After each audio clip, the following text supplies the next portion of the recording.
The creature born from blood and sea foam soars above the world of gods and mortals.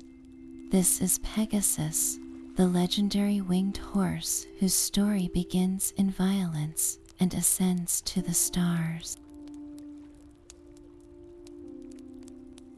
By the end of our journey, you will know the full epic of this divine steed, from his shocking birth to his eternal home in the night sky.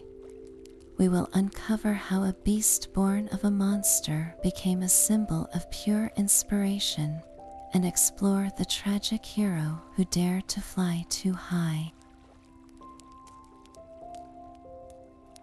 I would love to know where you are listening from right now and what the sky looks like there tonight. What is it about the idea of a flying horse that feels so deeply magical to you? From the severed neck of a monster, beauty took flight. When the hero Perseus struck the head from Medusa, a creature whose gaze turned men to stone, her blood did not simply spill upon the earth. It flowed into the waves of the sea, mingling with the salt and foam in a miraculous alchemy. From that violent churning union, a magnificent form began to rise. A horse, pure white and shimmering, erupted from the water, but this was no ordinary steed.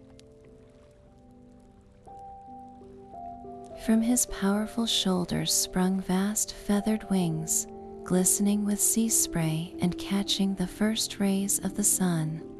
This was Pegasus, born not in a quiet stable, but in a moment of divine contradiction. Consider the profound strangeness of his origin. He emerged from Medusa, a being of pure terror, yet he himself was the embodiment of grace and freedom.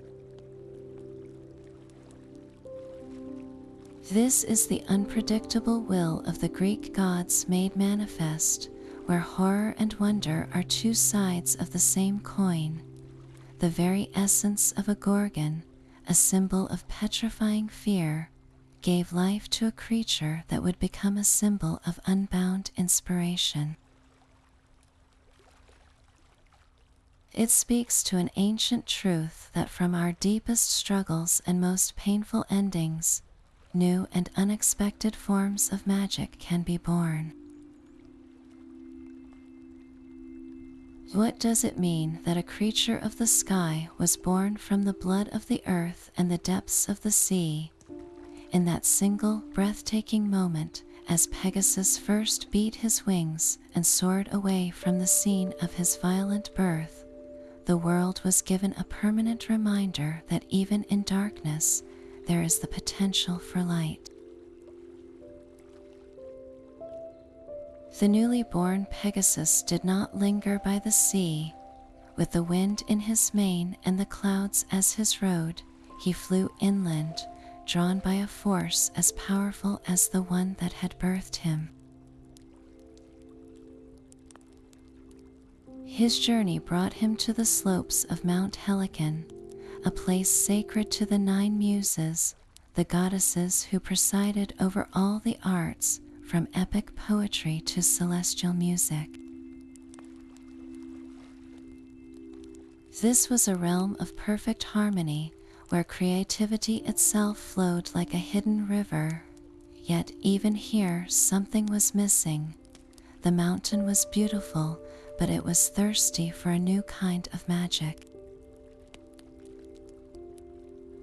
It was here that Pegasus, the creature born of the sea, would perform his first great deed for the earth. As he descended, his powerful hooves touched the sacred ground. And where his hooves struck the rock, something miraculous happened. The stone did not simply crack, it surrendered. From the point of impact, a fountain of pure crystalline water erupted, bursting forth with a sound like a new chord being struck for the very first time. This was the Hippocrene, the horse spring, and its waters were unlike any other. To drink from it was to be filled with a sudden, overwhelming clarity. Poets who tasted its water found words flowing to them they never knew they possessed. Artists saw visions of breathtaking beauty. Musicians heard melodies that seemed to drift down from the stars themselves. This single act, the striking of a hoof, transformed Pegasus from a magnificent oddity into a vital source of divine inspiration. He became a bridge, a living conduit between the lofty, abstract ideas of the heavens and the tangible, creative spirit of mortals. He was no longer just a winged horse. He was the bringer of the creative spark, the one whose touch could unlock the springs of imagination hidden within the human soul. And if a being born from such violence could become the very symbol of artistic creation, what does that say about the origins of our own brightest ideas? But a source of inspiration cannot remain untamed forever. For all his divine grace, Pegasus was still a wild creature of the sky, answerable to no one. That is, until a hero named Bellerophon arrived, a man burdened by a desperate quest and a heart full of ambition. He needed to accomplish the impossible, and he knew that no mortal horse could carry him to such heights. His eyes turned skyward, fixed upon the gleaming white form of the winged horse, a being as untouchable as a cloud. Yet Bellerophon did not simply try to lasso the heavens. He understood that to approach a child of the gods, one needed a god's own permission. He went to the temple of Athena, goddess of wisdom and heroic endeavor, and there he prayed not for strength but for guidance.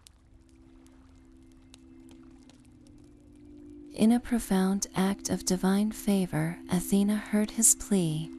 She appeared to him in a vision, offering not a weapon, but a tool of gentle mastery, a golden bridle shimmering with otherworldly light. This was no crude snare. It was an instrument of connection, a symbol of partnership blessed by wisdom herself. With this sacred tool in hand, Bellerophon journeyed to the meadow where Pegasus descended to drink from the very spring he had created. He did not charge in with force. He approached with reverence, offering the golden bridle not as a chain, but as an invitation. And in that quiet, tense moment, something miraculous occurred. Pegasus, the free-born son of a Gorgon, looked upon the mortal and the divine gift he held. He lowered his magnificent head and accepted the bridle. It was not an act of surrender, but of choice. A bond was forged in that meadow, a silent pact of trust between man and myth. This was the beginning of one of the greatest partnerships ever sung by poets, a union that would see them soar not just above mountains, but into the very pages of legend. What kind of courage does it take to reach for the heavens, and what kind of wisdom does it take for the heavens to reach back? With the golden bridle, a symbol of their pact, Bellerophon and Pegasus turned their eyes toward a land shadowed by terror. The kingdom of Lycia was being ravaged by the Chimera, a creature born from a nightmare. This was no ordinary beast. It was a horrific fusion of forms, a lion at the front, a goat in the middle, and a serpent at the rear, and from one of its 3 heads it breathed not air, but gouts of searing liquid fire. No army could stand against it. The very earth it walked upon was scorched and barren. To face it on the ground was to face certain fiery death, but Bellerophon was not planning to fight on the ground. He mounted his winged partner, and with a powerful beat of those great wings, they ascended into the open sky. The Chimera roared its challenge, a terrible sound mixing a lion's growl, a goat's bleat, and a serpent's hiss. It belched a river of flame upward, but Pegasus was nimble, swerving through the air with an elegance no earth-bound creature could ever possess. From this vantage point, high above the beast's fiery reach, Bellerophon saw his opportunity. He was not just a hero with a spear, he was an archer with the entire sky as his platform. He guided Pegasus in wide, circling arcs, staying just out of range of the deadly flames. He waited for the perfect moment, and when the Chimera reared back to unleash another blast, he dove. With the wind screaming past them, Bellerophon hurled his spear, driving it deep into the creature's throat, choking the fire at its source. The monster thrashed and fell, its monstrous form defeated not by brute force, but by the brilliant advantage of flight. This victory did more than just save a kingdom. It made Bellerophon a legend spoken of across the known world. Kings hailed him, riches were heaped upon him, and his name became forever intertwined with the divine steed that had carried him to glory. Yet this triumph, so absolute and so public, planted a dangerous seed. What happens to a mortal man when he begins to believe he truly belongs among the gods? Flush with victory over the Chimera, Bellerophon found his services in high demand. A hero with a winged horse was a weapon no king could ignore, and soon a new call for aid arrived. The Solymi, a fierce and warlike tribe from the rugged mountain highlands, were threatening the kingdom's borders. These were not monsters, but hardened warriors who knew every cliff and pass, making them nearly invincible in their own territory. Any ground assault would have been a bloodbath, but Bellerophon and Pegasus did not fight on their terms. From the sky, the Solymi's defensive positions were laid bare. Pegasus would soar high above the clouds, a silent white speck against the blue, then descend in a sudden, terrifying dive. Bellerophon could strike from any direction, his arrows finding their marks before the warriors below even knew where the attack originated. He disrupted their supply lines, scattered their formations, and sowed confusion from an untouchable vantage point. The Solymi, masters of the mountain, were utterly defeated by a master of the sky. This victory was followed by an even greater challenge, a confrontation with the most legendary warriors of the ancient world, the Amazons. These women were mythic figures of martial prowess, their skill in archery and combat unmatched.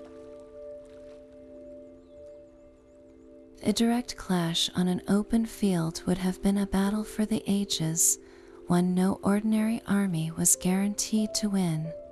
But once again, Pegasus changed the nature of the conflict.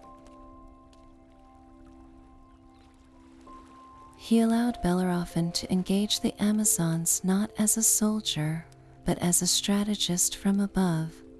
He could dive into the heart of their ranks, create chaos, and be gone before a single return arrow could find its mark. He flew over their camps at night, his shadow passing like a phantom, weakening their resolve before the battle even began. The Amazons, for all their legendary strength, had no defense against an enemy who could simply fly away. These successive triumphs did more than just secure kingdoms. They transformed the very idea of the hero. Bellerophon was no longer just the man who killed a monster. He was a commander who could win unwinnable wars. His name became a byword for impossible victory, and Pegasus, once a wild symbol of inspiration, became something new, the ultimate instrument of divine favor in battle. He was the unassailable advantage, the key to every lock, the living proof that some challenges cannot be met with strength alone, but only with the perspective that comes from rising above them. But when a man grows accustomed to viewing the world from the height of the gods, what happens when he begins to look not at the earth below, but at the heavens above? The intoxicating thrill of endless victories began to curdle into something darker, a quiet conviction that the rules of the world no longer applied to him.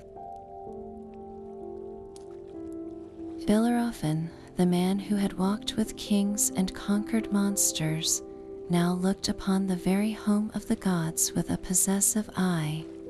From the back of his winged steed, the peak of Mount Olympus seemed less like a forbidden sanctuary and more like the next summit to be claimed. He had flown over every earthly challenge, so why should the divine realm remain beyond his grasp? This was no longer a quest for glory, but a declaration of equality, a mortal's demand for a seat at the table of the immortals. With a determined heart, he guided Pegasus upward, leaving the familiar skies of men behind and ascending into the thin, sacred air where only deities were meant to breathe. The wind grew colder, the light more piercing, and the great peak of Olympus, wreathed in eternal cloud, loomed larger than any mountain he had ever seen. He was crossing the ultimate boundary, not with a weapon, but with an act of pure, breathtaking arrogance. From his golden throne, Zeus, father of gods and men, watched this ascent not with admiration, but with a cold, simmering fury. This was not heroism, it was hubris, the most dangerous sin a mortal could commit. It was the belief that his successes made him the equal of the powers that had granted him favor. The bond with Pegasus, the golden bridle from Athena, the very air he flew through, all were gifts from the divine, and Bellerophon was now using them to storm the gates of heaven itself. Such an insult could not be tolerated, for it threatened the very order of the cosmos. Zeus did not summon a thunderbolt to strike the man down directly. His punishment was far more poetic, a lesson woven from the very fabric of the partnership Bellerophon had betrayed. He sent a single tiny gadfly, a creature of mundane annoyance, buzzing up from the earth with divine purpose. As they neared the dizzying heights, the gadfly found its mark, stinging the soft flesh of Pegasus beneath his wing. The divine horse, a creature of perfect composure, shrieked in sudden, sharp pain. He bucked violently, his great wings faltering for a single, catastrophic moment. The trust, the silent pact that had held them aloft through so many battles, was shattered in an instant. There was no golden bridle strong enough to maintain that connection. Bellerophon, his mind filled with dreams of godhood, was utterly unprepared. His grip failed. The world upended. He was thrown from the back of his companion, tumbling out of the sky not as a hero, but as a falling star of human folly. He did not die that day, for the gods often reserve a crueler fate for those who defy them. He fell to the earth, broken and crippled, forced to wander the world for the rest of his days as a lonely, bitter man, a living warning of the chasm that forever separates mortality from divinity. This is the core tragedy of the myth, a lesson etched not in stone, but in the very air we breathe. Hubris is not merely pride, it is the blindness that success can bring, the forgetting of one's own place in a larger order. Bellerophon's story asks us a difficult question about our own ambitions. How high is too high? When does the healthy desire to achieve great things transform into a dangerous belief that we are above the fundamental laws of nature, or gratitude, or consequence? The fall of Bellerophon reminds us that every gift, every talent, every moment of divine inspiration comes with a responsibility to remember where we came from and to acknowledge the forces, both seen and unseen, that make our flight possible. His fall from the sky was not a clean end, but a long and painful beginning. Bellerophon survived the plunge, but the man who landed was a hollow echo of the legendary hero. His body was broken, his spirit shattered. He was cursed to wander the earth as an outcast, a man hated by the very gods he had sought to join. Where once crowds had cheered his name, now people averted their eyes, seeing in his crippled form a walking cautionary tale. He had flown higher than any mortal, but his punishment was to spend his remaining days utterly alone, a ghost haunted by the memory of the sky and the glorious partnership he had lost through his own arrogance. This lonely, anonymous end stands in stark contrast to the fate of his divine companion. While Bellerophon faded into a bitter mortal end, Pegasus ascended to a higher purpose. After the gadfly's sting and the fall of his rider, the winged horse flew on, soaring past the peak of Mount Olympus and into the direct service of Zeus, king of the gods. There, in the divine halls, Pegasus found his true and eternal home. He was given the honored task of carrying Zeus's own thunderbolts, those terrifying instruments of cosmic power. The creature born from sea foam and blood now flew at the right hand of the greatest god, a trusted servant in the very heart of divine order. This is the final heartbreaking lesson of the myth. Bellerophon's story is not just about a fall from a great height, it is about a fall from grace. His tragedy was a failure to understand the nature of his own success. The golden bridle, the victories, the very ability to fly, were all gifts from the gods, temporary loans of divine power. He mistook that borrowed glory for his own inherent right, and in doing so, he broke the fundamental contract between mortal and immortal. His ambition, which had once been a noble force, curdled into hubris, the arrogant belief that he was the equal of the powers that created him. The myth asks us to consider our own ambitions. Where is the line between striving for greatness and overreaching beyond our station?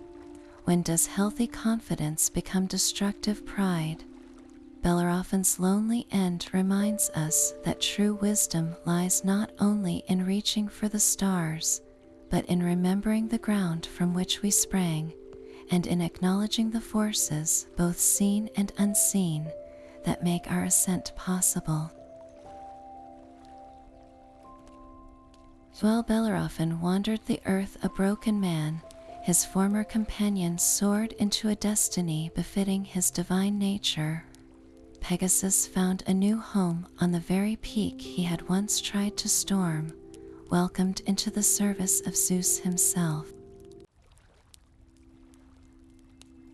The king of the gods entrusted the winged horse with his most potent symbols of power, the thunderbolts.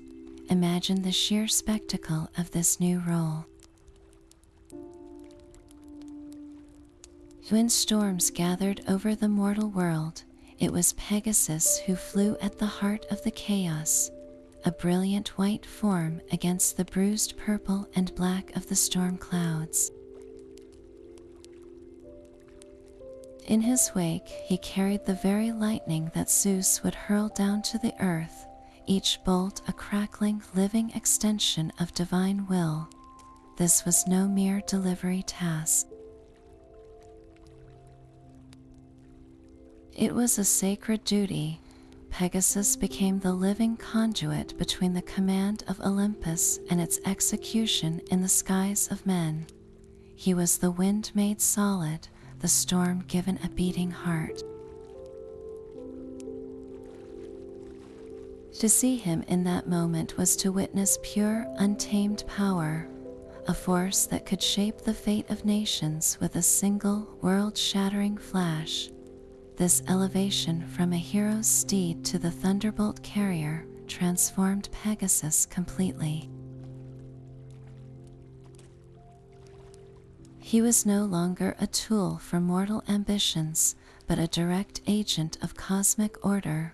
His wings did not just carry him through the air, they carried the authority of the supreme deity.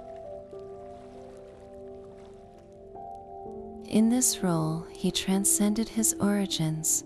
The creature born from the blood of a monster and the foam of the sea was now a permanent, awe-inspiring fixture in the divine machinery of the universe. He had become a truly celestial being, his story forever intertwined with the fundamental forces of nature itself. What does it mean for a symbol of inspiration to become a vessel of raw, divine power? It suggests that the same force that ignites a poem can also command the storm, that creativity and authority are two sides of the same celestial coin. Yet his final transformation was still to come. Zeus, in his ultimate act of favor, did not merely keep Pegasus by his side on Olympus. He lifted the winged horse higher still, placing him among the very stars themselves. There, in the vast canvas of the night sky, Pegasus achieved true immortality. his form etched in starlight for all eternity. This was the final, glorious reward for a lifetime of service, a promise that his legend would never fade. You can still find him there tonight in one of the largest and most recognizable constellations. The most famous part is not the whole horse, but a massive, nearly perfect square of 4 bright stars known as the Great Square of Pegasus. It is an anchor in the autumn sky, a celestial landmark so prominent that cultures across the world have woven it into their own stories. To the ancient Greeks, this square represented the horse's body, with lines of fainter stars arcing out to form his neck, head, and forelegs, forever captured in a graceful, eternal gallop across the heavens. This act of stellification, of becoming a star, was the highest honor a god could bestow. It linked the mythic past directly to the cosmos, creating a permanent bridge between our world and the stories of old. Every time a person looks up and traces that great square, they are participating in a tradition thousands of years old, sharing a moment of wonder with countless generations who also saw a winged horse in those same points of light. The constellation does not just tell a story, it is a living reminder that the most powerful myths are not confined to the past. They are written above us, waiting in the darkness, inviting us to look up and remember that even the wildest dreams can find a permanent home in the universe. Pegasus is far more than a character in an old story. He is a living symbol, a powerful idea given wings. His most immediate meaning is that of absolute freedom. He is not bound by the roads of the earth or the walls of cities. His domain is the open sky, a creature of the wind and clouds, answerable to no one but the gods themselves. This image of the untamed spirit, galloping through the air with no reins to hold it back, speaks directly to a deep human longing. It is the desire to break free from our own limitations, from the daily routines and responsibilities that can sometimes feel like a cage. The sight of Pegasus in our mind's eye is an invitation to remember that part of us which is still wild, still unbound, still capable of rising above the noise of the ordinary world. But his flight is not merely an escape. It represents the soul's own journey toward enlightenment. Just as Pegasus ascended from the bloody surf to the starry heavens, his story maps our own inner desire for spiritual elevation.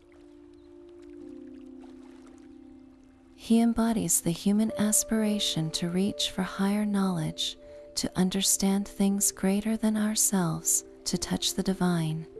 When poets and artists for centuries have looked to him for inspiration, they are not just asking for a good idea. They are seeking that sudden, inexplicable lift, that moment of clarity where the solution to a problem or the perfect line of a poem appears as if delivered from a higher plane. This is the Hippocrene Spring in action, not as a physical place, but as a metaphor for the wellspring of creativity that lies within us all, waiting for the right moment to be struck open. His very form is a fusion of the earthly and the celestial. A horse, one of humanity's oldest and most trusted companions, grounded in strength and stability. and wings, the universal symbol of spirit, thought, and ascent. Together, they create a being that can bridge worlds. Pegasus shows us that transcendence does not mean abandoning the world, but rather engaging with it from a higher perspective. He carried Bellerophon to victory not by ignoring the earth, but by seeing it more completely. In the same way, our own moments of greatest insight often come when we step back from a problem, when we rise above our immediate frustrations and see the larger pattern. The myth tells us that the power to overcome our personal chimeras lies not in brute force, but in gaining a new vantage point. So the next time you feel stuck, weighed down by the gravity of your circumstances, remember the winged horse. What would it mean to unfurl your own wings, if only in your mind, and see your life from the clear, boundless perspective of the open sky? This celestial symbol was not confined to the stars or epic poetry. He was a constant presence in the everyday lives of the ancient Greeks, immortalized in clay and stone. Walk through the ruins of a Greek home or temple, and you would have found his image everywhere, from the grandest temple frieze to the most humble drinking cup. On black figure pottery, one of the earliest styles, Pegasus appears as a stark silhouette in glossy black against the reddish-orange clay. These vessels often depict his dramatic birth, springing fully formed from the neck of the beheaded Medusa, a moment of violent creation frozen in time. The artists captured his wings as powerful geometric shapes, emphasizing the sheer, unnatural force of his flight. Later, red figure pottery reversed the technique, leaving the figures the color of the clay and painting the background black. This allowed for far more detail and expression.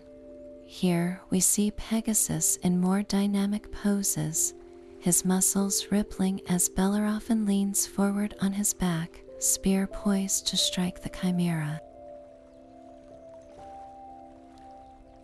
The lines are more fluid, capturing the grace of his gallop and the delicate curve of each individual feather on his wings. These were not just decorations. They were stories in physical form, a way for people to surround themselves with their myths, to be reminded of heroism and divine power during a simple meal or a religious offering. A wine cup depicting the defeat of the chimera was not just a container, it was a conversation piece, a lesson in the dangers of hubris, and a celebration of the god's favor. Sculptures and temple reliefs presented Pegasus on a monumental scale. He appears on the pediments of temples, often alongside Athena, acknowledging her role in taming him with the golden bridle. In these carvings, he is a creature of immense power and stability, his form perfectly integrated into the architectural lines of the sacred space. His presence there was a direct link to the divine, a statement that the gods and their legendary servants were the true foundation of the city-state. The sheer variety of these depictions tells us something profound. Pegasus was not a remote, abstract myth. He was a versatile symbol of inspiration, victory, and the unpredictable power of the gods, woven directly into the fabric of daily existence. To see his image was to be connected to the entire cosmic order, from the blood of monsters to the thunderbolts of Zeus, all captured on the surface of a pot or the marble of a temple wall. The first written account of Pegasus did not begin with a poet's flourish, but with a matter-of-fact record of origins. It was the Greek poet Hesiod, in his Theogony written around the 7th century B.C., who first set the story down in ink. His description is stark and powerful. He writes that when the hero Perseus cut off the head of Medusa, from her neck sprang two beings, the great warrior Chrysaor and the horse Pegasus. Hesiod names him for the Greek word for spring, pege, linking him forever to the wellsprings of the earth. There is no elaborate description of his wings or his flight in this earliest version. Hesiod presents Pegasus as a simple, astonishing fact of the cosmos, a being born from a monstrous act who then immediately flies away to the dwellings of Zeus, carrying the thunder and lightning for the father of gods. This is the myth in its raw, foundational form, a piece of divine genealogy more than a heroic adventure. Centuries later, the poet Pindar would take this raw material and polish it to a brilliant luster. Writing in the 5th century B.C., Pindar was a master of the Victory Ode, celebrating the achievements of athletes, and he saw in Pegasus the ultimate symbol of triumphant potential. In his Olympian odes, he transforms the winged horse into a metaphor for poetic inspiration itself. He speaks of harnessing the Muses' chariot, of finding the right path of words with the same care and reverence that Bellerophon used with the golden bridle. For Pindar, Pegasus is no longer just a divine creature.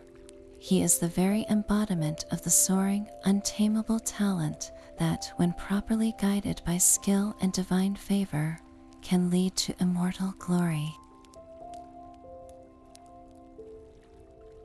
He refined the myth into a lesson about the relationship between raw genius and disciplined craft.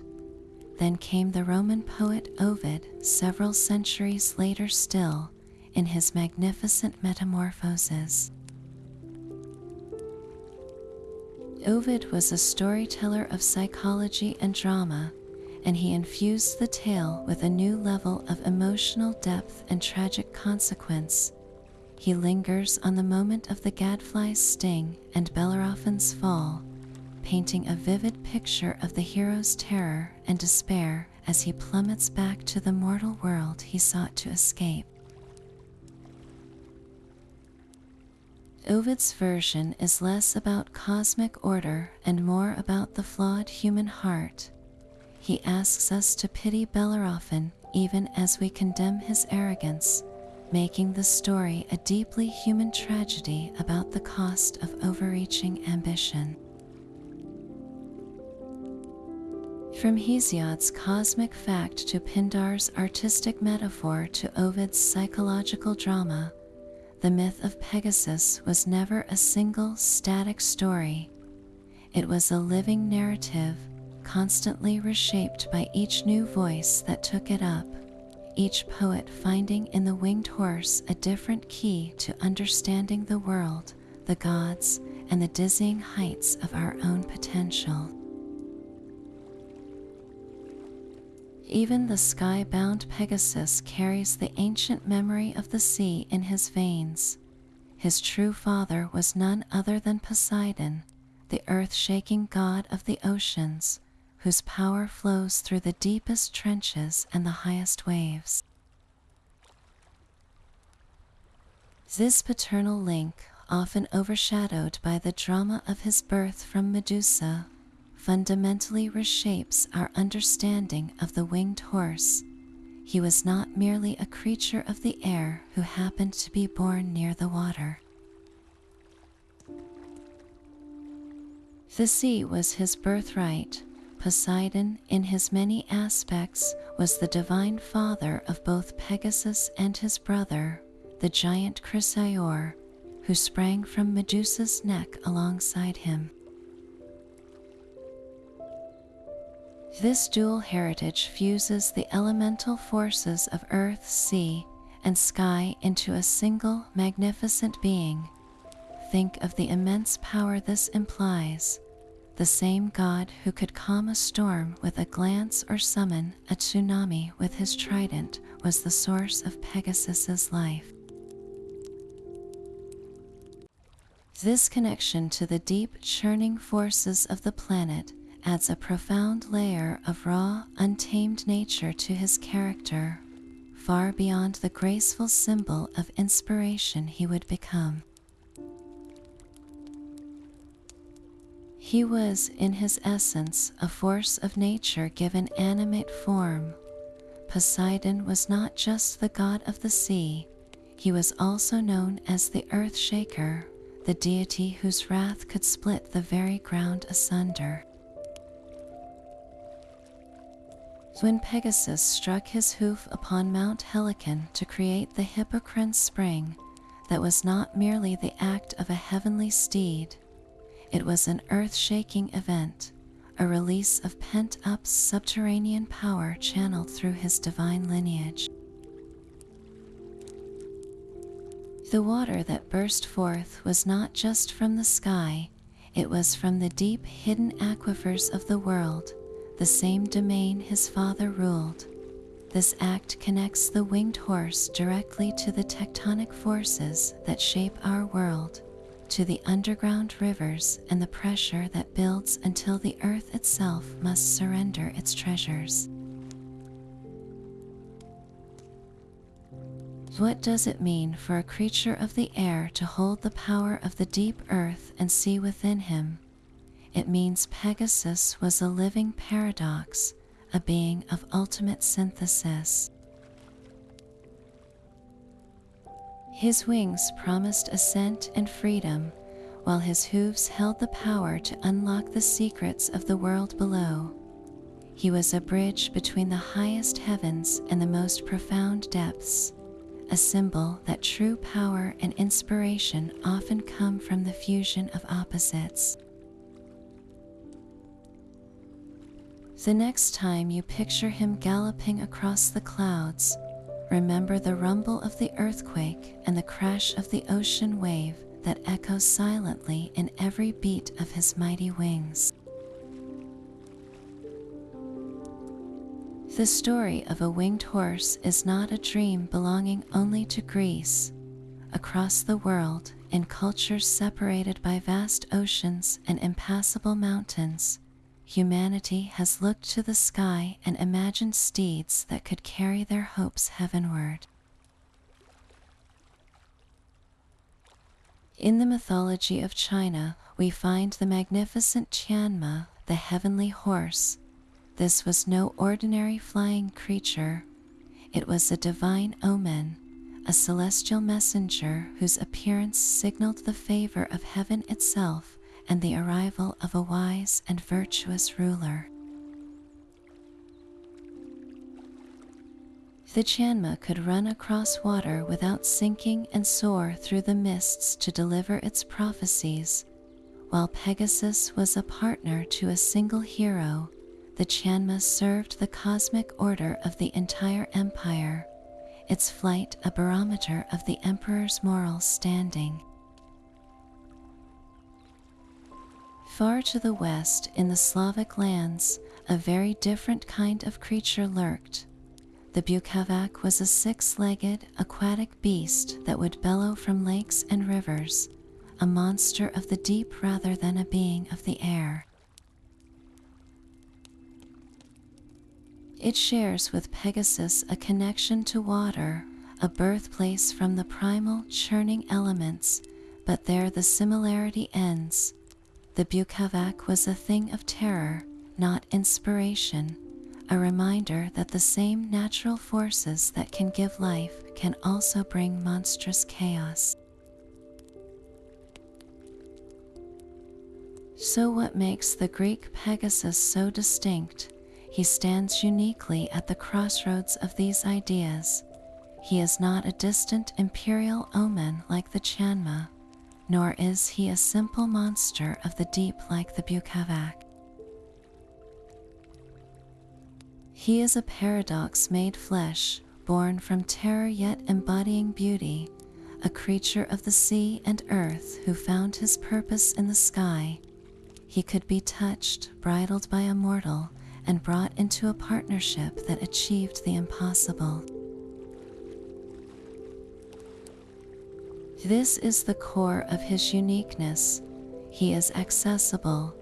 He represents the idea that divine inspiration is not a remote signal from heaven, but a force that can be personally encountered, struggled with, and ultimately harnessed if one possesses the humility and wisdom to do so. The universal thread connecting all these creatures, from the celestial Chanma to the terrifying Bukavak, is a profound human yearning to transcend our earthly limits. We see in them the desire for a connection to something greater, whether it is the orderly mandate of heaven, the raw power of nature, or the spark of artistic genius.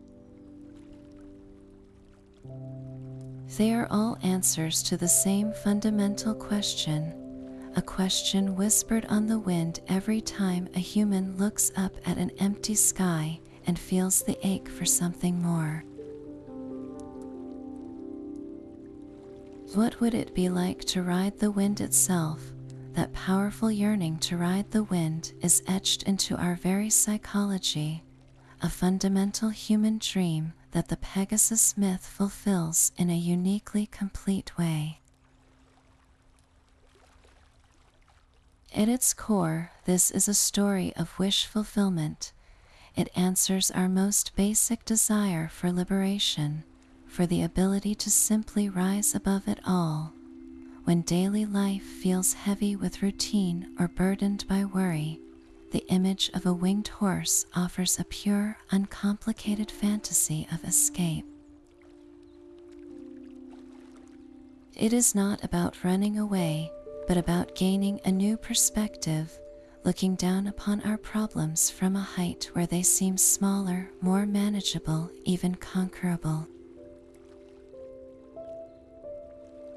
This is the ultimate flight from anxiety, a mental sanctuary where the laws of gravity, both physical and emotional, no longer apply. But the myth gives us more than just an escape route. It gives us a perfect companion for the journey. Pegasus is not a machine or a magical carpet. He is a living, breathing being. He combines the grounded, trusted strength of the horse, an animal humanity has partnered with for millennia, with the celestial freedom of wings. This fusion speaks to a deep need within us, the desire for a companion that does not just walk beside us, but lifts us up literally and metaphorically. He represents the kind of friendship or partnership that elevates our own existence, that helps us become more than we are alone. Think of the people or the passions in your own life that have acted as your Pegasus, that have given you a lift when you felt stuck, offering a new vantage point you could not have reached on your own. This is the myth working on a personal level, offering a blueprint for the kind of connections that truly set our spirits free. Furthermore, Pegasus embodies a rare and beautiful union of power and grace. His strength is immense, capable of carrying a hero into battle against a fire-breathing monster, yet his form is one of breathtaking beauty. This resolves a tension we often feel between brute force and delicate artistry. In Pegasus, they are not opposites, they are one and the same. His powerful wings are also feathered and graceful. His muscular gallop is also a dance through the clouds. He shows us that true power does not have to be clumsy or destructive. It can be elegant, precise, and inspiring. This is why he remains a timeless symbol for artists and dreamers, a reminder that the most potent force in the world can also be the most beautiful. The myth endures because it is not a relic, it is a mirror. It reflects our perpetual longing for transcendence, for a partner in our ambitions, and for the belief that within the familiar, the trusted, and the strong, there is always the potential for something miraculous, waiting for the right moment to unfold its wings and soar. The Dark Ages could not erase a creature made of starlight. As Europe slowly reawakened to the wisdom of the classical world, the myth of Pegasus flew out of the old manuscripts and into the vibrant heart of the Renaissance. This was not a simple retelling, it was a full-blooded rebirth. The humanist thinkers and visionary artists of the 14th to 17th centuries, drunk on newly rediscovered Greek and Roman texts, saw in the winged horse a perfect emblem for their own soaring age. He became the living symbol of the Renaissance itself, a time when the human spirit was learning to fly once more after a long, earth-bound slumber. In the bustling workshops of Florence and the sun-drenched studios of Rome, Pegasus was no longer just a figure from a distant fable. He was a contemporary, a muse for a new breed of creators who believed that human genius could touch the divine. They painted him not as a relic, but as a vibrant, breathing presence. In the works of artists like Raphael and Leonardo da Vinci, we see the influence of this classical ideal, where the harmony of form and the pursuit of beauty were paramount. Pegasus, with his perfect fusion of earthly strength and celestial grace, was the embodiment of this aesthetic. His image was woven into grand frescoes and intricate bronze sculptures, often appearing alongside the 9 Muses on Mount Helicon, a direct reference to his ancient role as the bringer of the Hippocrene Spring. For these artists, that spring was not a geographical location, it was a state of mind, the well of pure creativity that every painter and sculptor sought to tap into. They understood that to create a masterpiece was to strike the rock of convention and let something new and miraculous flow forth, but the symbol spread far beyond the canvas. Pegasus was adopted by poets and scholars as a personal emblem, a badge of their intellectual mission.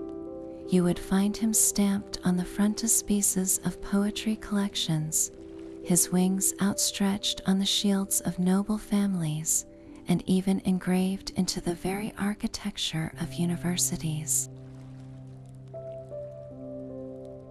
He represented the power of the liberal arts to elevate humanity above ignorance.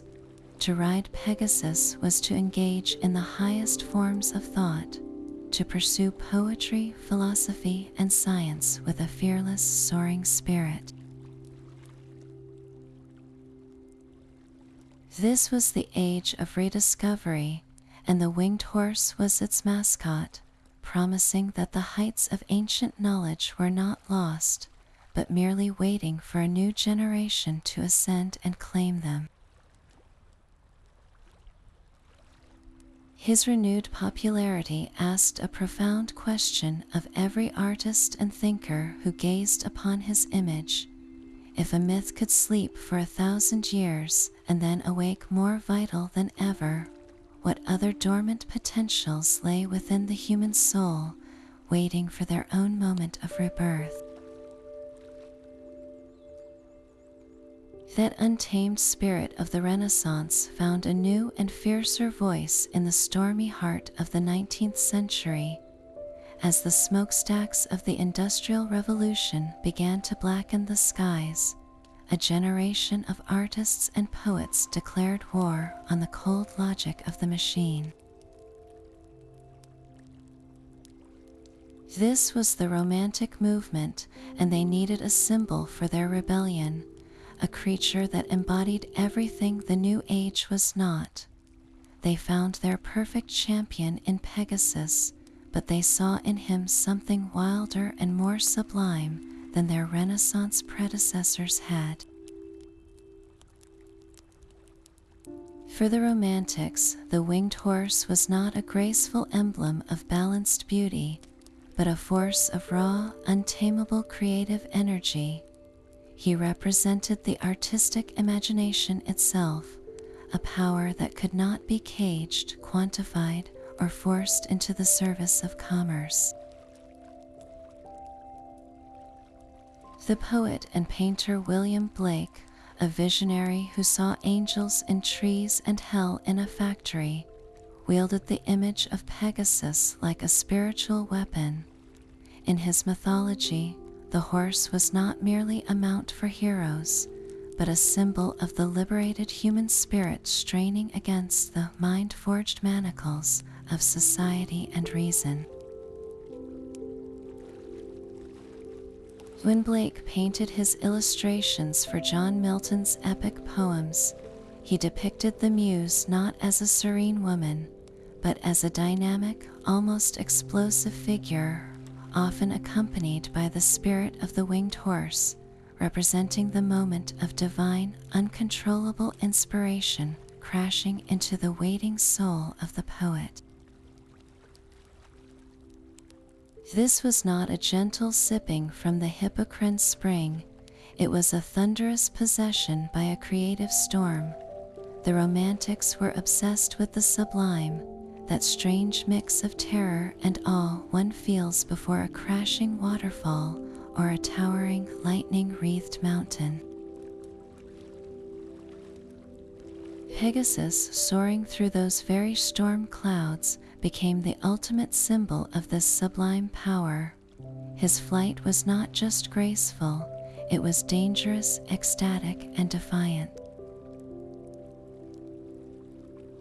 He was the artist's soul, refusing to be ground down by the gears of industry, choosing instead to gallop across the canvas of the sky in a passionate pursuit of an ideal, transcendent beauty that could never be found on a factory floor. He was a living protest against the notion that everything, including human creativity, could be measured and sold. His wings beat in time with the passionate hearts of poets like Lord Byron and Percy Shelley, who saw in his unbridled flight a model for their own rebellious lives and verses. What does it mean that in an age of unprecedented human invention, the greatest minds of the era looked to a mythical horse to reclaim the soul of humanity? It suggests that our deepest need is not for efficiency, but for wonder, and that the true engine of progress might just be the wild, untamed dream. That wild, romantic dream did not fade with the passing of the 19th century. It simply found new stables in the sprawling realms of modern fantasy literature.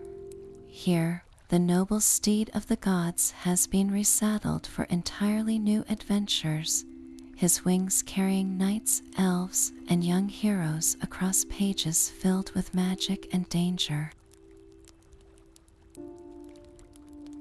He is no longer a singular wonder but a species, a part of the ecosystem of countless imagined worlds. In C.S. Lewis's Narnia, Pegasus becomes the noble flying horse, a creature of such grace and loyalty that he willingly carries a child into the heat of battle against the White Witch.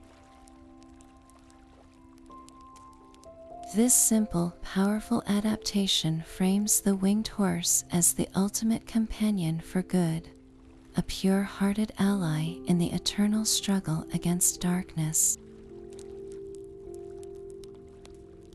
The creature is a direct inheritance of the classical ideal, a symbol of hope that is both magnificent and accessible to the most humble of heroes. Other authors have taken this foundation and built entire societies upon it. Fantasy epics often feature entire herds of Pegasi, creatures with their own intricate cultures, languages, and political alliances.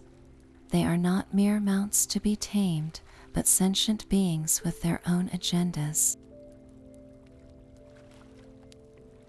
An author might depict a Pegasus society that is deeply mistrustful of humans after centuries of exploitation, or one that forms a sacred bond with an order of elves, a partnership of equals based on mutual respect and a shared love for the sky. In these stories, earning the trust of a Pegasus is not about finding a golden bridle, but about proving one's character through acts of courage and compassion. The simple quest for a flying steed becomes a complex diplomatic mission, reflecting contemporary themes of understanding different cultures and overcoming prejudice. This evolution gives the ancient myth a new layer of psychological depth. A modern fantasy Pegasus might be a fully realized character with a name, a personality, and a personal conflict. He could be a young stallion struggling to live up to his father's legendary reputation, or a wise elder grieving for a lost rider. By giving the creature an inner world, these stories transform him from a vehicle for a hero's journey into a hero in his own right.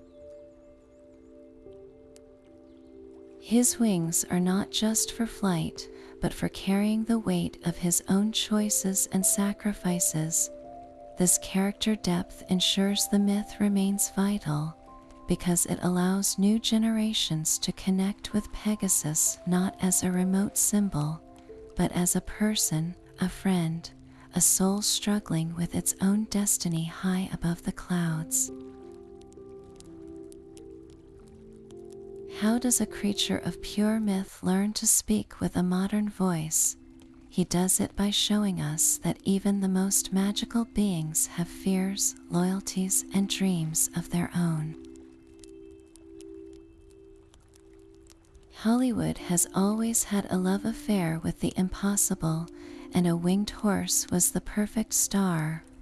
When Pegasus galloped from the pages of myth onto the silver screen, he was transformed once more, his image reshaped by the dreams of animators and directors for a new global audience. Perhaps his most beloved incarnation came from the magic of Disney in their film Hercules. Here, Pegasus is reimagined not as a stoic divine being, but as a fluffy, cloud-white, and endlessly playful companion. He is a character brimming with personality, goofy and fiercely loyal, designed for maximum audience appeal. This Pegasus acts as Hercules' best friend, a confidant who can nuzzle him one moment and comically sneeze a tornado the next. This interpretation softens the ancient myth, turning the symbol of poetic inspiration into the ultimate animated sidekick, a choice that embedded a version of Pegasus into the hearts of millions as a creature of warmth and humor rather than awe. Yet other films reached for a different kind of power. In the original Clash of the Titans, Pegasus is a radiant and majestic prize, a shimmering white steed to be won by the hero Perseus. His portrayal is one of noble grandeur, a creature whose flight is a serious and magnificent tool for heroic quests. He is less a personality and more a living symbol of the hero's divine right, a powerful, almost sacred vehicle for vanquishing monsters. This version reinforces the classical link between the winged horse and epic heroism, reminding viewers of the creature's legendary origins.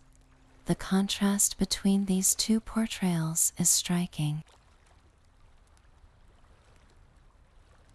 One gives us a Pegasus we want to hug, the other a Pegasus we feel compelled to honor. These cinematic choices did more than just entertain, they actively shaped how generations perceive the myth. The Disney version makes the magical accessible and friendly, while the Clash of the Titans iteration keeps the ancient sense of wonder and power intact. Every time a director points a camera at this legendary creature, they are answering an ancient question for a modern audience. Is Pegasus a symbol of untamed nature, a loyal friend, or a divine reward? The answer, it seems, changes with the light of the projector. The myth of Pegasus found a new arena for its magic in the glowing worlds of video games. Here, the legendary horse is no longer a distant image in a book or on a screen. He is a power you can command with the press of a button. Game designers have transformed him into an interactive experience, letting players feel the rush of soaring through pixelated skies for themselves. In many role-playing games, he appears as the ultimate mount, a reward for completing a grueling quest. After hours of battling through dungeons and defeating monsters, the moment you unlock Pegasus is a moment of pure, unadulterated freedom. The ground falls away, the game's sprawling landscape unfolds beneath you, and you can bypass mountains and oceans that once blocked your path. This is not just a faster way to travel, it is a fundamental shift in how you perceive and interact with the entire game world, a digital echo of the perspective Bellerophon once enjoyed. Other games cast him not as a vehicle, but as a weapon. In the epic Final Fantasy series, Pegasus often appears as a powerful summon. You build up your magical energy in a desperate fight, and when the moment is right, you call upon his aid. The screen might darken, a familiar melody swells, and the winged horse descends in a flash of light and feathers to unleash a devastating attack upon your enemies. This transforms the player from a mere hero into a battlefield commander of mythic forces. You are not just wielding a sword, you are channeling a legend. And in a fascinating twist, some games cast Pegasus as the antagonist. You are not the one riding him, you are the one who must face him. A boss fight against a divine, winged steed is a unique and memorable challenge. You have to dodge dazzling aerial assaults and strike at a creature designed to be elusive and majestic, forcing you to confront the raw power of a myth you have always admired from afar. This direct hands-on engagement is what makes video games such a powerful medium for these ancient stories. You are not passively hearing about the bond between Bellerophon and Pegasus. You are actively forging that bond yourself through gameplay. You feel the consequence of your actions when a well-timed dive saves you from an enemy's fire, or the thrill of discovery when you find a hidden area only accessible by flight. This interactive dimension adds a layer of personal ownership to the myth. The story of Pegasus is no longer just something that happened long ago to someone else. It becomes a chapter in your own personal legend, written in the choices you make high above a digital world. That same untamed spirit of the myth now gallops across a very different landscape, the world of global commerce. You have likely seen his silhouette countless times without even realizing it, stamped on the side of a gas station or glowing before a major motion picture. The Mobil Oil Company and TriStar Pictures both chose Pegasus as their corporate emblem, harnessing his ancient magic for modern branding. This was no random selection. These corporations were making a calculated appeal to the deepest parts of our collective memory, borrowing the winged horse's timeless qualities to tell a story about themselves. For an oil giant like Mobil, Pegasus represented raw power and relentless forward motion. The sleek red-winged horse promised not just fuel, but velocity and efficiency, the power to traverse great distances as effortlessly as the mythical steed crossed the heavens.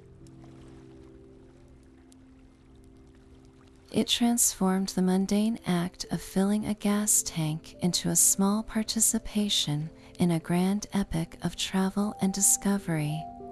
The symbol whispered that their product was not merely a commodity, but the key to unlocking your own personal freedom, the modern equivalent of a hero's mount. TriStar Pictures, on the other hand, leaned into a different facet of the legend. Their elegant white Pegasus soaring against a blue backdrop is a direct nod to the Muses and the Hippocrene Spring. This logo tells you that the film you are about to watch is not just entertainment, it is an act of inspiration. It promises a story that will lift you out of your seat and carry you to another world, a narrative born from the same creative wellspring that once gifted poets their verses. The studio aligns itself with artistry and celestial beauty, suggesting that their movies are not factory-made products, but modern myths crafted to elevate the human spirit. This commercial adoption raises a fascinating question. What does it mean when a symbol of pure, unbounded freedom becomes the face of a corporate entity?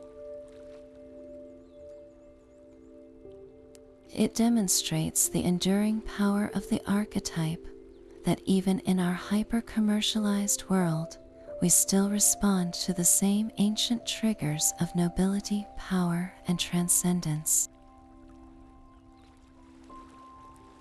The myth is so deeply woven into our culture that its image can sell everything from gasoline to blockbuster films, proving that the need for magic did not die with the age of heroes. It simply found a new way to fly. Finding the great square of Pegasus is your first step to riding this celestial horse. Look for it high in the eastern sky on a clear autumn evening, where it appears as a massive, nearly perfect square of 4 bright stars, larger than many other constellations. This square is not the whole horse, but its torso, a grand celestial body adrift in the void. The star at the southwest corner is Markab, a name meaning the saddle, a brilliant beacon shining from over 130 light years away. Directly east from Markab, you will find Sheet, a reddish giant star marking the horse's shoulder, a variable star whose brightness subtly pulses over time. Completing the square are Algenib to the southeast and the shared star Alpheratz to the northwest, which officially belongs to the neighboring constellation Andromeda, linking the winged horse to the story of the chained princess. Once you have this great square anchored in your vision, you can trace the rest of the mythical figure. A line of fainter stars curves away from Sheet to form the neck and head of the horse, while another line extends from Markab to sketch out his 2 front legs, forever folded in a graceful, eternal gallop across the heavens. The constellation feels immense because it is, covering a vast swath of sky, yet its primary stars form a pattern so distinct and simple that it has served as a celestial landmark for countless generations of sky watchers. What did they see when they looked up at these same points of light, and what stories did they tell to fill the darkness between them? Within the borders of this great constellation, far beyond the reach of its main stars, lie hidden treasures for those with a telescope. One of the most famous is Messier 15, a globular cluster located near the horse's nose. Through a small telescope, it does not appear as a collection of individual stars, but as a faint, fuzzy patch of light, a soft glow against the black. Yet this faint smudge is actually a dense sphere of over 100,000 ancient stars, all bound together by gravity in a cosmic dance that has lasted for billions of years. Gazing at it, you are looking not just across space, but deep into time, witnessing one of the oldest structures in our galaxy. Another wonder is the Pegasus dwarf spheroidal galaxy, a small, faint satellite galaxy of our own Milky Way, a ghostly neighbor held in a gravitational embrace. Finding these objects turns stargazing from simple recognition into a form of cosmic exploration. You are not just seeing a picture, you are navigating a real territory, using the stars as your map to uncover the deep sky mysteries hidden within the outline of the myth. The next time you stand under an autumn sky, find that great square. Let your eyes connect the dots, tracing the form of the flying horse. In that moment, you are participating in an ancient human ritual, bridging the gap between the scientific reality of distant suns and the timeless stories we tell to make the universe feel like home. Yet for all his celestial grandeur, Pegasus is often confused with another legendary steed, the unicorn, a creature of an entirely different magical lineage. While both are magnificent white horses touched by the supernatural, their origins, their realms, and the very dreams they represent could not be more distinct. The unicorn emerges from the deep, enchanted forests of European lore, a creature so pure it can only be approached by a virgin maiden. It is a being of the earth, intimately tied to the secrets of the woods and the healing powers of its own single spiraled horn, which was believed to neutralize poisons and cure sickness. Its magic is one of inward grace and earthly remedy, a symbol of innocence, healing, and a rare, almost fragile purity that must be protected from a corrupt world. Pegasus, in stark contrast, was never a creature to be found in a quiet glade. He was born from the blood of a god and a monster in the churning sea, and his domain was always the boundless sky. His magic is not one of passive purity, but of active, explosive power and liberation. He represents not healing, but inspiration, not innocence, but the daring ambition to reach for the divine. His connection is not to the hidden heart of the forest, but to the open hand of Zeus, carrying the very thunderbolts that shape the fates of nations. One is a symbol of what is good and untarnished within the world, while the other is a symbol of how to rise completely above it. The unicorn invites us to find peace and sanctity on the ground, while Pegasus calls us to abandon the ground altogether and claim the perspective of the heavens. So when you picture these two mythical horses, see one with its horn dipped gently into a forest pool, cleansing the waters, and the other with its powerful wings beating against the storm clouds, carrying the lightning that both creates and destroys. They answer two different human yearnings, one for a perfect, peaceful world, and the other for the transcendent power to soar far beyond it. The same wild gallop that inspired poets found its rhythm in the language of music. Composers have long reached for the winged horse, not with a golden bridle, but with orchestras and choirs, attempting to capture his essence in sound. In the grand concert halls of the 19th century, you can hear the myth taking flight through soaring melodies and dramatic crescendos. The French composer Jean-Baptiste Lully created an entire opera per se, where the arrival of Pegasus is a moment of theatrical magic.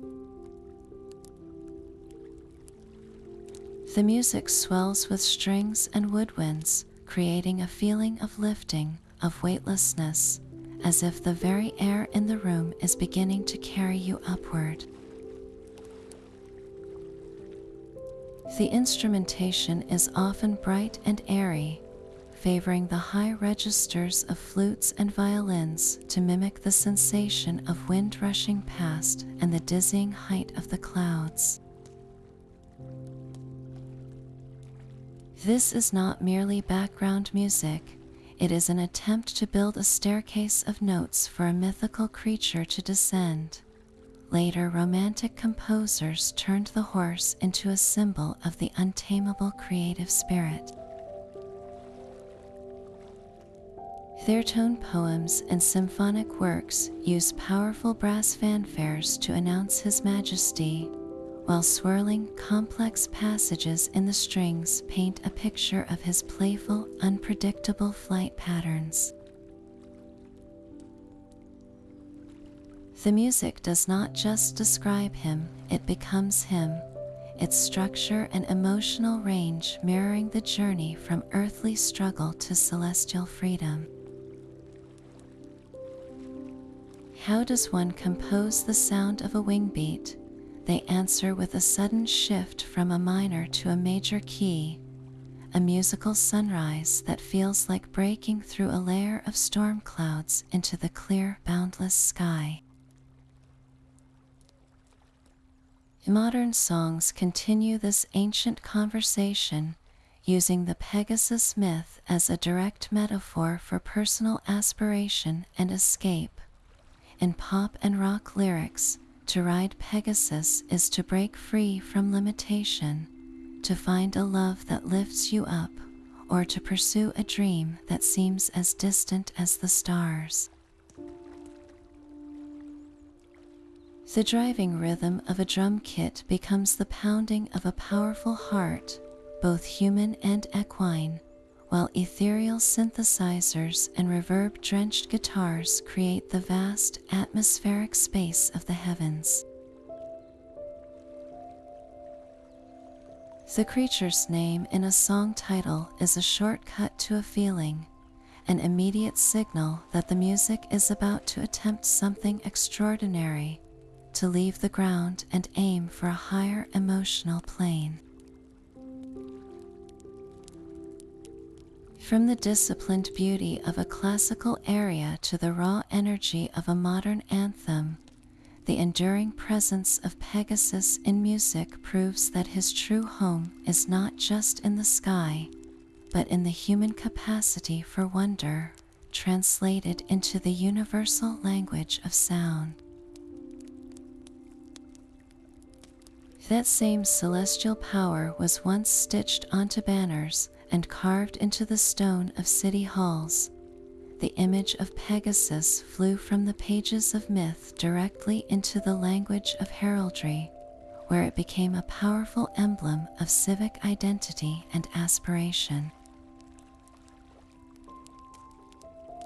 You can find the winged horse on the coats of arms and flags of cities from London to Tübingen, a silent but potent declaration of a community's values.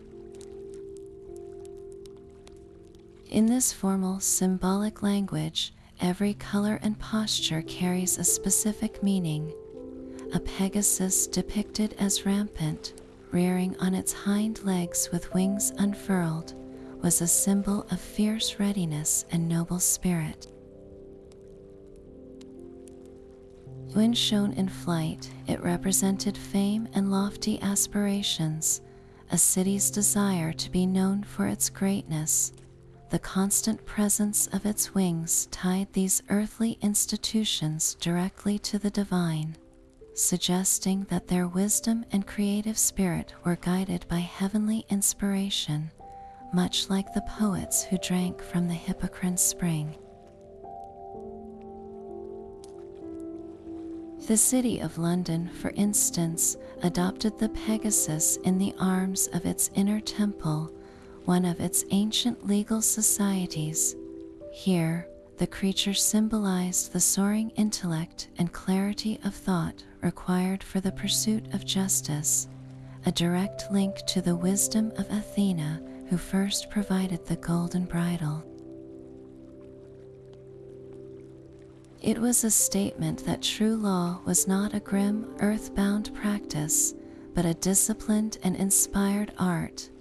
Meanwhile, the University of Tübingen in Germany features Pegasus in its seal, aligning the entire institution with the pursuit of knowledge and the creative arts, framing education as a heroic journey of the mind. This civic adoption transformed the myth into a tool for building collective pride. A Pegasus on a city's shield was more than a pretty picture, it was a promise.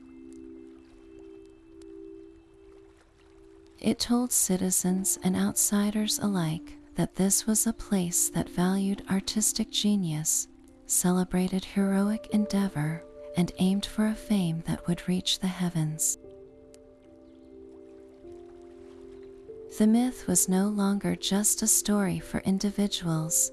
It became the shared story of a people, a declaration that the spirit of inspiration could belong to an entire community. What does it say about a town when it chooses a winged horse and not a lion or an eagle as the symbol of its highest ideals? It speaks of a belief that its greatest strength lies not in raw power, but in the ability to rise above the ordinary and see the world from a higher plane.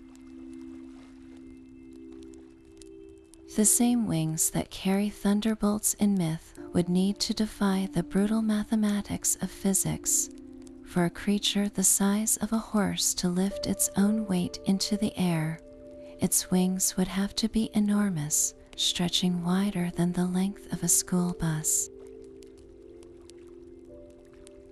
The largest flying bird today, the wandering albatross, has a wingspan of about 11 feet to carry a body weighing roughly 20 pounds.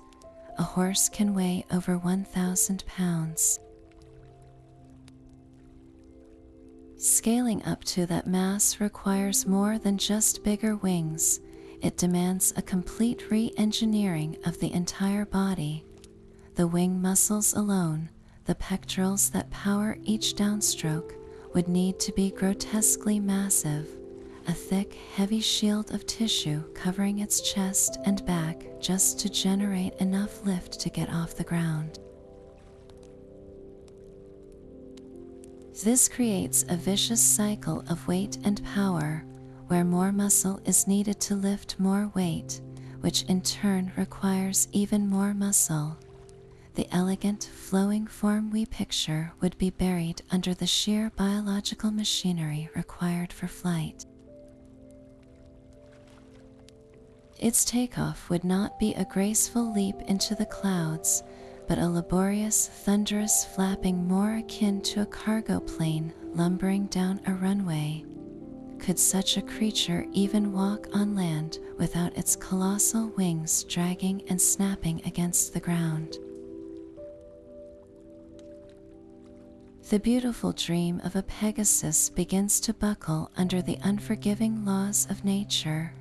Its bones present another impossible challenge.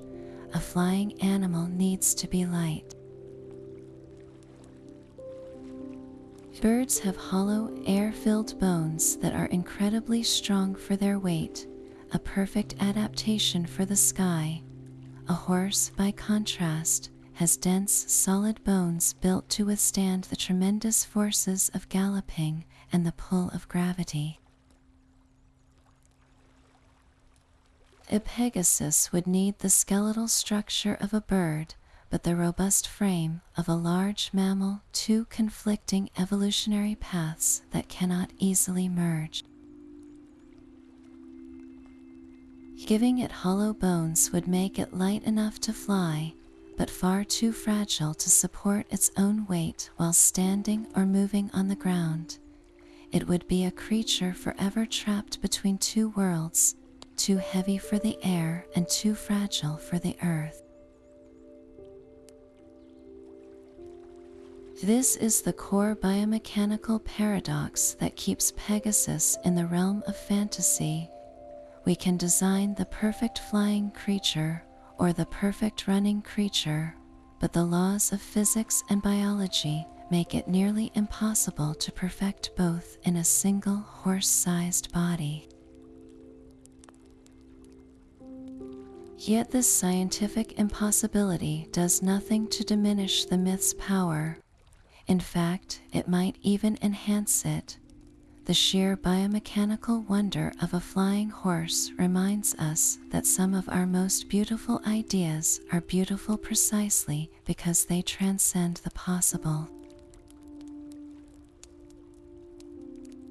They are not blueprints for something we can build, but invitations to a place where our imagination is finally allowed to run and fly completely free. This legendary flight toward the stars can become a personal journey into rest. The same wings that carried thunderbolts can carry you away from the noise of the day, guiding you into a state of deep peace. Let the image of Pegasus become your anchor, a gentle focus point to quiet a restless mind. Picture yourself in a soft moonlit meadow, the air cool and still. Before you stands the great horse, his white coat almost glowing, his feathered wings folded peacefully at his sides. You approach slowly, without hurry, and raise your hand to gently stroke his mane. It feels softer than silk, and with every touch, you feel the tension in your own shoulders begin to melt away. There is no golden bridle here, no quest to fulfill, only a silent understanding between you. He lowers his magnificent head, inviting you to climb onto his back. As you settle in, you feel the solid, warm strength of him beneath you, a comforting and steady presence. Then, with a powerful yet graceful push, he lifts into the air. The beat of his wings is not a frantic flutter, but a slow, rhythmic sound, like a deep and steady heartbeat against the silence of the night. You are not soaring toward battle or the peak of a mountain, but drifting effortlessly through a sky blanketed with stars. Cool, misty clouds brush past your skin, and the world below shrinks into a distant, gentle blur of darkness. There is no need to hold on tightly, no fear of falling. You are perfectly safe, cradled by the night and carried by a timeless myth. With every breath, you inhale the calm of the high atmosphere, and with every exhalation, you release a little more of the day's weight. He flies on, a silent guide navigating the constellations, his sole purpose to carry you further from worry and closer to tranquility. The rhythmic motion and the vast, quiet expanse around you lull your thoughts into stillness. Where will this peaceful flight take you if you simply close your eyes and let go? His legacy is not carved in stone, but written on the human heart, a permanent testament to our desire for flight in every sense of the word. For more than 2,000 years, the story of Pegasus has refused to fade because it offers us something no other myth provides in quite the same way, a perfect synthesis of seemingly opposite forces. He is both immense power and breathtaking grace, a creature born from terrifying violence who becomes the very source of serene inspiration. He is the trusted companion of the earth, the horse, fused with the boundless freedom of the heavens. This unique combination answers a deep and complex longing within us. We do not just want power, we want that power to be beautiful. We do not just want to escape, we want a noble companion for the journey. We yearn for the divine but need a way to touch it, to feel it solid and real beneath our hands, just as Bellerophon felt the warmth of his back and the beat of his wings. Pegasus is that bridge. He makes the transcendent tangible. He is the proof that the highest forms of creativity and courage are not abstract concepts floating in the void, but forces that can be personally encountered, struggled with, and ultimately harnessed. He embodies the human spirit's highest aspirations, not for destruction or domination, but for elevation. His story tells us that our goal is not to conquer the heavens, but to understand them, to learn from their perspective and carry that clarity back to our own lives. From the poet reaching for the perfect word to the scientist seeking a new theory, that moment of breakthrough is a personal strike of the hoof, a sudden unlocking of the Hippocrene Spring within. The myth endures because it is ultimately about potential, the latent magic waiting within the familiar world and within ourselves, reminding us that even the most grounded existence holds the secret of wings, if only we know where to look. From the blood of a monster to the thunder of the gods and the silent patterns of the stars, the journey of Pegasus is an epic written across the cosmos. He began as a startling contradiction, a being of grace born from terror, and through his long life, he became everything we dream of when we look at the sky. He was the muse whose hoof unlocked the wellspring of creativity, the loyal companion who carried a hero to impossible victories, and the untamed spirit whose very form is a definition of absolute freedom. His story is a map of human aspiration, charting our desire to transcend the ordinary, to find inspiration in unexpected places, and to form partnerships that lift us higher than we could ever go alone. The final, gentle beat of his wings is an invitation to carry that magic with you now into the quiet of your own thoughts. Let the image of the great white horse soaring peacefully through a starlit sky be the last thing you picture as you drift towards sleep. He is a reminder that even in our most grounded moments, a part of us is always capable of flight. I would love to know which mythical creature captures your own imagination, so feel free to share your favorite in the comments below. For now, may your dreams be as boundless and serene as his eternal gallop among the constellations.